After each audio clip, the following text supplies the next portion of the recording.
Bismillahirrahmanirrahim. Saudara, kita akan berbicara tentang toleransi. Kata toleransi terambil dari kata yang berasal dari bahasa Latin, tolerare, yang maknanya sabar dan menahan diri. Toleransi seringkali diperhadapkan dengan fanatisme yang mengandung makna faham atau keyakinan atau perilaku yang menunjukkan keterikatan terhadap sesuatu secara berlebihan sehingga melahirkan ketidakadilan terhadap pihak lain. Dalam Kamus Besar Bahasa Indonesia, kata toleransi antara lain dimaknai sebagai batas ukur untuk penambahan dan pengurangan yang masih diperbolehkan atau penyimpangan yang masih dapat diterima dalam pengukuran kerja. Toleransi biasa juga diartikan sebagai pengakuan eksistensi pihak lain menyangkut diri, keyakinan, dan pandangannya, kendati Anda tidak sependapat dengannya, selama itu ditampilkan dalam bentuk damai dan tidak melanggar peraturan serta perundang-undangan. Memang setiap orang berhak berkeyakinan bahwa agama, pandangan, budaya, dan suku bangsanya serta lain-lainnya adalah yang terbaik, tetapi itu tidak boleh melahirkan sikap tidak adil sehingga tidak mengizinkan pihak lain mempunyai hak yang sama. Toleransi adalah suatu sikap atau kegiatan yang mengandung kesulitan dan beban. Yang berhasil menerapkannya adalah mereka yang memiliki kekuatan dan kemampuan memikul beban mental. Karena itu, ia memerlukan kesabaran, sedang kesabaran adalah kemampuan menahan gejolak nafsu demi mencapai yang baik, bahkan yang terbaik. Nabi SAW melukiskan ajaran yang beliau bawa dengan sabdanya, "Bu'itsu bil hanafiyatis samha." Dari sini, toleransi dalam bahasa agama dinamai tasamuh, yang terambil dari kata samaha yang diartikan melemah, menerima setelah keberatan, memberi banyak dengan sukacita. Buahnya adalah pemahaman atas kesalahan pihak lain, kelapangan dada, dan penerimaan pihak lain kendati terdapat perbedaan dengannya. Tasamuh adalah kelakuan yang baik yang lahir dari sifat luhur. Ia dapat berupa pemberian atau penerimaan atau langkah mundur dalam hal-hal yang Anda yakini tapi tidak disetujui oleh pihak lain. Tasamuh menggambarkan adanya interaksi baik terhadap diri maupun terhadap pihak lain.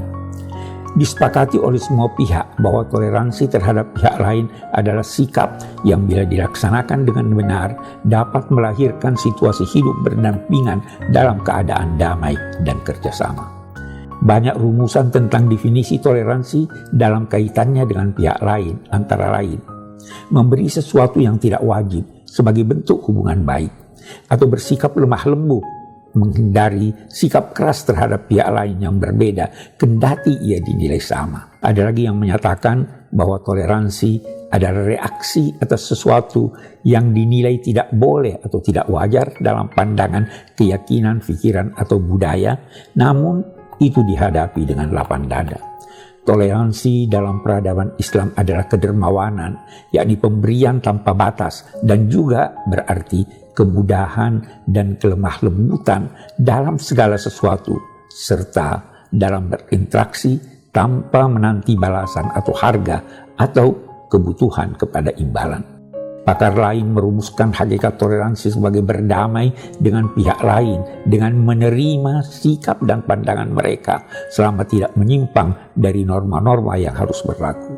Tentu saja penerimaan itu bukan berarti pengakuan kebenarannya, tapi pengakuan haknya untuk berpendapat dan mengamalkan pandangan dan keyakinannya. Ini serupa dengan kandungan firman Allah, "Lakum dinukum waliyadin," atau "Lana a'malukna walakum a'malukum." Bagi kami amal-amal kami dan silahkan bagi kalian pun amal-amal kalian. Mari kita berlomba dalam kebaikan. Ini pada gilirannya melahirkan sikap saling menghormati dan menghargai perbedaan-perbedaan apapun. baik menyangkut pandangan agama dan kepercayaan, maupun politik, ras, warna kulit dan budaya, dan baik antar perorangan maupun kelompok. UNESCO, Organisasi Pendidikan, Keilmuan, Kebudayaan, Perserikatan Bangsa-Bangsa, pada bulan November tahun 1995, setelah menyadari betapa perselisihan dan pertikaian di dunia telah sampai pada ambang ancaman bagi kemanusiaan, mengumumkan deklarasi prinsip-prinsip tentang toleransi. Lembaga dunia itu antara lain menjelaskan makna toleransi sebagai rasa hormat, penerimaan dan apresiasi terhadap keragaman budaya dunia dalam berbagai bentuk ekspresi diri dan cara-cara menjadi manusia. Hal ini, lanjut deklarasi tersebut, dikukuhkan oleh pengetahuan, keterbukaan, komunikasi, dan kebebasan berpikir, hati nurani, dan keyakinan. Toleransi adalah kerukunan dalam perbedaan. Hal ini tidak hanya merupakan kewajiban moral, tapi juga merupakan persyaratan politik dan hukum. Betapapun terdapat perbedaan dalam pengertian toleransi dalam hidup bermasyarakat, namun pada akhirnya kita dapat berkata bahwa tujuan akhir dari definisi atau pengertian-pengertian yang dikemukakan itu, tujuan akhirnya sama. Hakikatnya adalah adanya dua pihak atau lebih yang berkeinginan kuat untuk hidup bersama dengan damai tanpa pertikaian, perseteruan yang dapat mencederai kehidupan bersama itu. Sekali lagi, pengertian toleransi sebagai dimukakan tadi tidak berarti otomatis mengakui kebenaran pihak lain serta haknya untuk hidup berdampingan tanpa mengorbankan pihak lain yang tidak sependapat dengannya.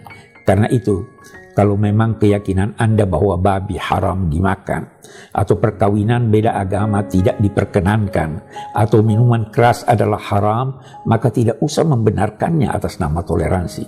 Karena hakikat toleransi tidak memperkenankan itu. Sungguh, siapapun yang bijak akan lebih menghormati mereka yang melaksanakan tuntunan agamanya daripada mereka yang mengorbankannya demi toleransi. Sungguh keliru yang mengorbankan keyakinannya atas nama toleransi, dan keliru juga yang mengorbankan toleransi atas nama agama dan kepercayaannya. Karena baik penerapan ajaran agama maupun penerapan toleransi tidak menuntut hal tersebut dan tidak juga menilai keduanya tidak dapat berjalan seiring walau keduanya berbeda. Demikian, wallahu a'lam.